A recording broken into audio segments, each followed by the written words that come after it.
Sang nenek mengatakan, Uzair katamu? Uzair sudah tidak ada kabarnya lebih dari 100 tahun. Dia pergi tidak tahu kemana, dia sudah mati. Assalamualaikum warahmatullahi wabarakatuh. Jazakumullah khairan yang sudah klik video ini, dan selamat datang di Penjelajah Sirah.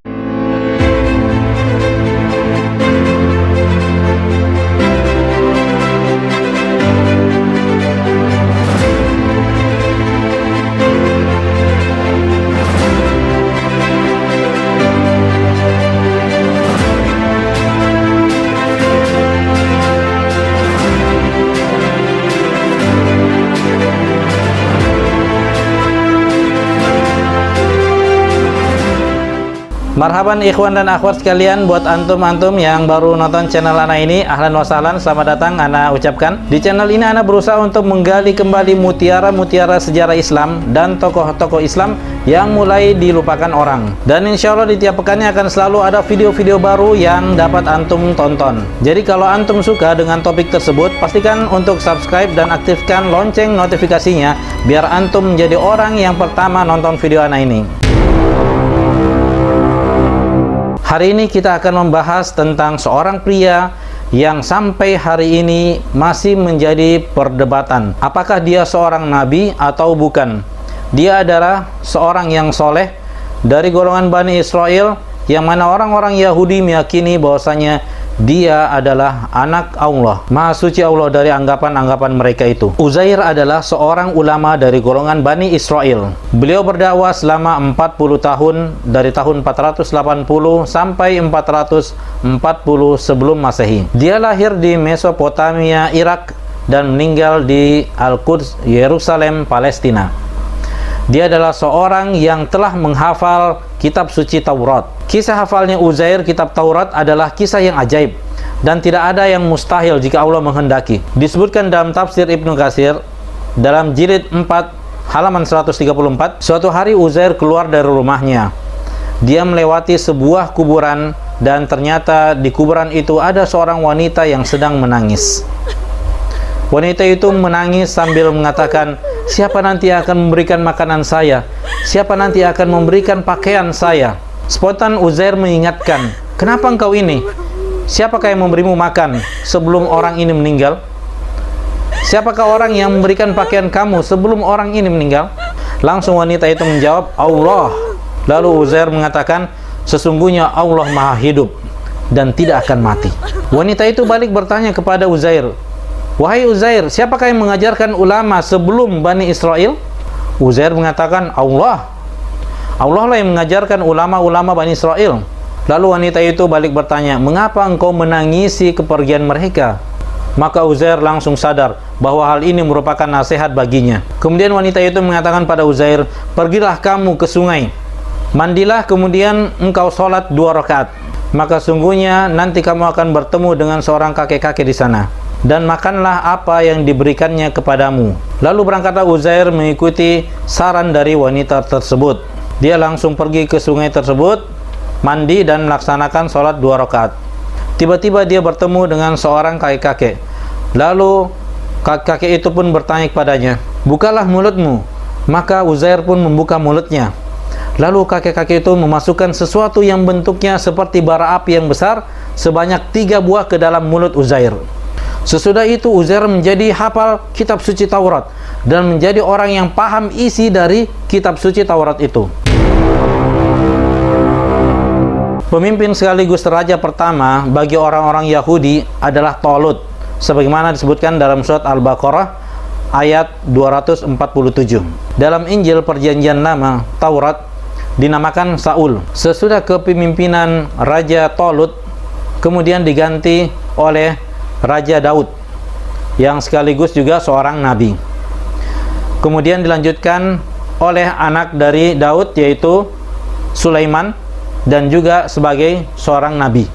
Setelah wafatnya Nabi Sulaiman alaihissalam pada tahun 931 sebelum Masehi, 10 suku di utara menolak menerima Ruhbu'am, anak dari Sulaiman alaihissalam. Mereka semuanya menolak Ruhbu'am untuk menjadi raja mereka, dan sebagai gantinya mereka memilih Yurbu'am, anak seorang penguasa yang bukan dari garis keturunan Nabi Daud, sebagai raja mereka. sehingga kerajaan terpecah menjadi dua. Kerajaan Israel dipimpin oleh Raja Rohboam dan kerajaan Yahuda dipimpin oleh Raja Yorboam. Selama 60 tahun pertama, raja-raja Yahuda berusaha untuk mengembalikan otoritas mereka terhadap kerajaan utara atau kerajaan Israel. Dan terjadi peperangan yang terus berkecambuk di antara mereka. Kemudian 80 tahun selanjutnya, tidak terjadi lagi peperangan terbuka di antara mereka. Dan kemudian menjadi saling sekutu, hingga kepemimpinan Raja Yoyakim yang memiliki garis keturunan dari Nabi Daud dan Nabi Sulaiman alaihi wassalam. Raja Yoyakim lahir pada tahun 633 sebelum Masehi dan meninggal pada tahun 597 sebelum Masehi.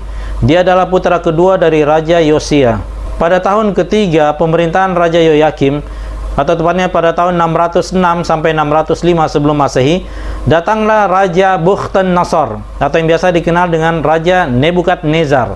Dia adalah penguasa kekaisaran Babilonia baru dalam dinasti Kasdim yang berkuasa selama 43 tahun, mulai dari tahun 605 sebelum Masehi sampai tahun 562 sebelum Masehi. Ibu kota dari Babilonia ini adalah kota Babel, yaitu kota kuno yang terletak di selatan Mesopotamia dekat sungai Efrat dan Tigris. Sekarang masuk wilayah negara Irak. Bukhtanasor atau Raja Nebukadnezar lahir pada tahun 630 sebelum Masehi dan meninggal sekitar tahun 562 sebelum Masehi di usia 68 tahun. Dia adalah raja yang paling berkuasa di dinastinya dan memiliki militer yang sangat kuat. Dia berusaha untuk meluaskan daerah-daerah kekuasaannya hingga ke daerah Mesir dan Asia Kecil yang sekarang masuk wilayah Turki. Di tahun 606 sampai 605 sebelum Masehi ini, Bukhtanasor atau Raja Nebukadnezar menyerang kota Yerusalem, Palestina. Dia mengepung kota dan menggulingkan Raja Yoyakim. Bukhtanasor juga merebut perhiasan-perhiasan yang ada dalam Masjidil Aqsa dan membawanya ke Mesopotamia, Irak, untuk dijadikan persembahan bagi dewa-dewa Babel. Selain itu, Bukhtanasor atau Raja Nebukadnezar juga memaksa Raja Yoyakim untuk membayar upeti atau pajak kepada kerajaan Babilonia. Dan Raja Yoyakim ini takluk selama 3 tahun lamanya, sejak tahun 604 sampai 601 sebelum Masehi. Kemudian Raja Yoyakim berbalik untuk memberontak Raja Bukhtanasor. Namun sayang sekali bahwasanya usaha dari Raja Yoyakim ini gagal. Bahkan dia ditangkap oleh Raja Bukhtanasor. Dia mendapatkan perlakuan yang buruk dari Bukhtanasor. Dia dibelenggu, dirantai dengan rantai tembaga dan dibawa ke Babel. Dan di perjalanan menuju kota Babel, tiba-tiba Raja Yoyakim ini meninggal dan jasadnya langsung dicampakkan begitu saja di pinggir jalan. Lalu pemerintahan kerajaan Yahuda dipimpin oleh anak dari Yoyakim yang bernama Yoyakin. Ayahnya namanya Yoyakim, anaknya namanya Yoyakin. Kalau ayahnya akhiran M, kalau anaknya akhiran N. Yoyakim dan Yoyakin. Namun pada tanggal 15 atau 16 Maret tahun 597 sebelum Masehi, Bukhtanasor atau Raja Nebukadnezar ini kembali mengepung Palestina dan membunuh banyak sekali orang-orang Bani Israel saat itu. Raja Bukhtanasor juga menawan Raja Yoyakin beserta seluruh keluarganya. Ibunda raja, istri-istri raja, pegawai-pegawai istana, dan orang-orang yang berkuasa di negeri itu semuanya dibawa sebagai orang buangan ke negeri Babel. Selain itu, Bukhtanasor juga mengasingkan ke Babel lebih dari 3.000 orang terkemuka dari Palestina, 1.000 pasukan Yoyakim disandra beserta dengan para panglimanya, 7.000 tenaga ahli beserta dengan ulama Bani Israel saat itu. Bahkan sampai-sampai pandai besi pun dibawa oleh Bukhtanasor ini dan diasingkan, sehingga tidak ada lagi yang tinggal di Palestina kecuali orang-orang yang lemah. Mereka semuanya diasingkan ke Babel. Bukhtanasor juga menghancurkan Haikal Sulaiman atau kuil Solomon yang dibangun oleh Nabi Sulaiman alaihissalam. Kuil ini dihancurkan dan diratakan dengan tanah. Uzair termasuk ulama yang selamat dari penyerangan Raja Bukhtanasor tersebut. Saat itulah dia hanya bisa menangis sampai matanya bengkak melihat karena banyaknya ulama Bani Israel yang dibunuh pada saat itu.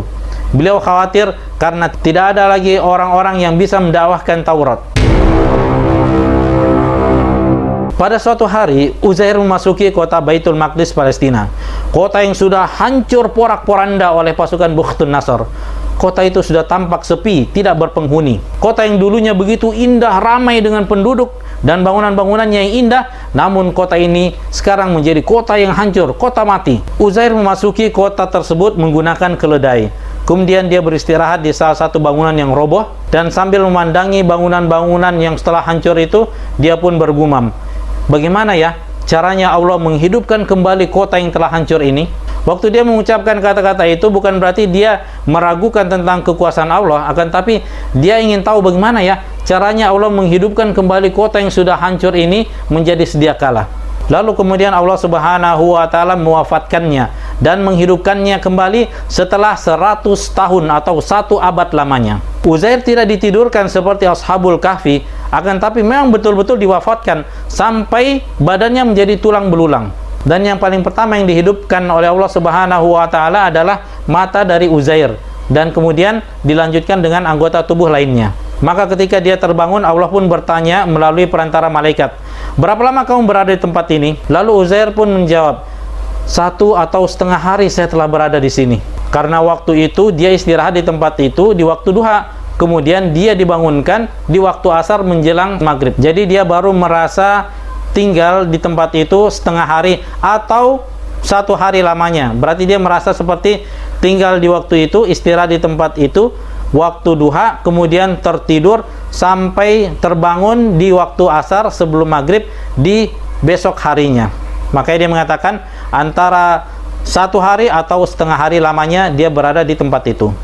Lalu Allah Subhanahu wa Ta'ala berfirman padanya, bukan sehari atau setengah hari, bahkan kamu berada di tempat ini selama 100 tahun lamanya atau 1 abad. Cobalah lihat bekal makananmu, tidak ada yang berubah. Maka Uzair pun melihat makanan dan minuman yang kemarin dia bawa sebagai bekalnya, dan dia lihat ternyata makanannya dan minumannya itu masih utuh, tidak rusak. Kemudian Allah Subhanahu wa Ta'ala melanjutkan, sekarang lihatlah kepada keledaimu yang sudah menjadi tulang belulang. Maka ketika Uzair melihat keledainya, dia langsung kaget melihat keledainya sudah menjadi tulang belulang. Dan bukan hanya itu, dia bahkan lebih kaget ketika melihat tubuhnya sendiri sudah menjadi tulang, sudah berserakan, menjadi tulang belulang yang berserakan. Lalu Allah Subhanahu wa Ta'ala berfirman, lalu kami menyusunnya kembali tulang belulang itu, kemudian kami membalutnya dengan daging.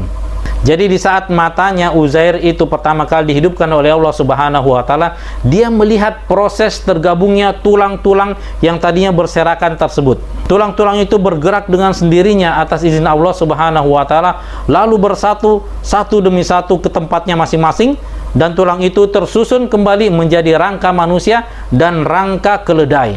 Lalu tiba-tiba daging muncul menutupi rangka badan dan rangka keledainya, lalu kulit menutupi daging itu. Lalu setelah sempurna, Uzair pun berkata, aku tahu bahwasanya Allah Subhanahu wa Ta'ala Maha Kuasa atas segala sesuatu. Lalu Uzair pun kembali ke desanya. Dia melewati kota yang sebelumnya begitu berantakan, hancur lebur, kini menjadi kota yang ramai kembali. Perekonomiannya kembali seperti biasa, bangunannya berdiri megah kembali. Sesampainya di desanya, tidak ada orang yang mengenalinya, padahal dia termasuk orang yang terkenal saat itu karena kesolehannya. Dia pun menyusuri jalan menuju rumahnya. Sesampainya dia di rumahnya, dia bertemu dengan seorang nenek-nenek yang sudah buta. Dia sedang duduk di depan rumahnya. Lalu Uzair bertanya, apakah ini rumahnya Uzair? Sang nenek mengatakan, Uzair? Uzair katamu? Uzair sudah tidak ada kabarnya lebih dari 100 tahun. Dia pergi tidak tahu kemana, dia sudah mati. Lalu Uzair mengatakan, Nek, aku ini Uzair. Nenek itu pun mengatakan, tidak, aku tidak percaya. Aku tahu siapa itu Uzair, akan tapi saya buta, jadi saya tidak bisa melihat. Kalau kamu memang betul-betul Uzair, Uzair itu orang yang soleh, doanya langsung dikabulkan oleh Allah Subhanahu wa Ta'ala. Coba kamu doakan untuk aku agar aku bisa melihat. Lalu Uzair pun berdoa kepada Allah Subhanahu wa Ta'ala dan mengusapkan tangannya ke muka sang nenek, dan seketika saja sang nenek bisa melihat kembali. Ketika sang nenek bisa melihat, dia langsung terkaget melihat Uzair berdiri di depannya dan dalam keadaan masih muda. Uzair, kamu Uzair? Ya benar, kamu Uzair. Ternyata nenek tua itu adalah pembantu dari Uzair. Waktu Uzair meninggalkan rumahnya, sang pembantu ini, jariyahnya ini baru berusia 20 tahun. Jadi saat itu sudah berusia 120 tahun lamanya. Sedangkan Uzair sendiri waktu dia meninggalkan rumahnya itu berusia 40 tahun. Jadi hitungannya saat itu dia telah berusia 140 tahun. Akan tetapi fisiknya adalah usia 40 tahun.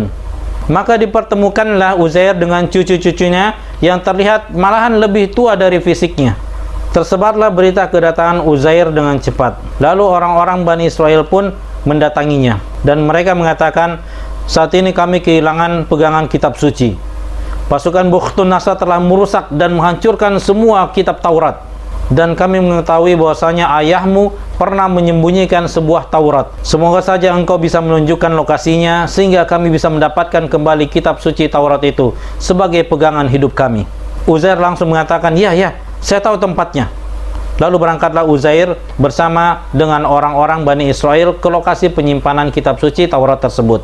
Sesampainya di sebuah reruntuhan bangunan, Uzair pun membongkar tempat itu dan menemukan Taurat itu masih ada. Lalu orang-orang pun bertahmid, Alhamdulillah Tauratnya masih ada, Alhamdulillah masih ada Tauratnya, Alhamdulillah.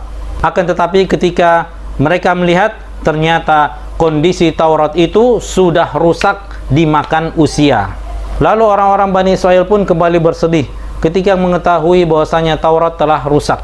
Kemudian Uzair berdiri dan menghadap Bani Israel dan mengatakan, hai Bani Israel, sesungguhnya aku datang pada kalian dengan membawa Taurat. Mereka lupa kalau Uzair sebenarnya telah menghafal Taurat sejak sebelumnya kembali dia ke desanya.